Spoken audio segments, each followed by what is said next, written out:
You always read about it. The plumber with the 12 children who wins the Irish sweepstakes from toilets to riches. That story.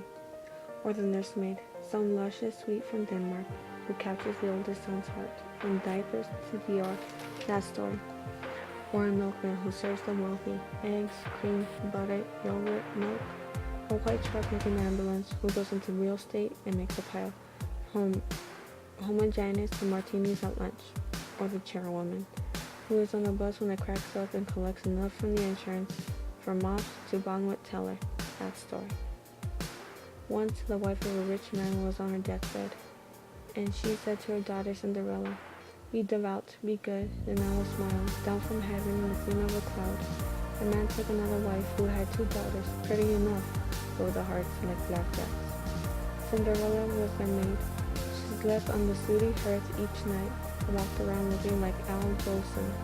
Her father brought presents from town, jewels and gowns for the other woman, but the twig of a tree for Cinderella. She planted that twig on her mother's grave, and it grew into the tree where a white dove sat. Whenever she wished for anything, the dove would drop it like an egg upon the ground. The bird is important, my dears, so heed him. Next came the ball. As you all know, it was a marriage market. The prince was looking for a wife, all but Cinderella was preparing and dressing up for the big event. Cinderella begged to go too. Her stepmother threw a dish of lentils into the cinders and said, "Pick them up. In an hour you shall go." The white dove brought all his friends. All the warm wings of the fatherland came and picked up the lentils in a jiffy. "No, Cinderella," said the stepmother. "You have no clothes and you cannot dance." That's the way of the stepmother. Cinderella went to the tree at the grave and cried forth like a gospel singer, "Mama, mama, my turtle love, send me to the prince's ball." The bird dropped down the golden dress and delicate little gold slippers, rather a large package for a simple bird, so she went. But to no surprise, her stepmother's twin sisters didn't recognize her without her cinder face, and the prince took her hand on the spot and danced with no other the whole day. As nightfall came, she thought she better get home. The prince walked her home, and she disappeared into the pigeon house. And although the prince took an axe and broke it open, she was gone. But after her cinders, those events repeated themselves for 3 days.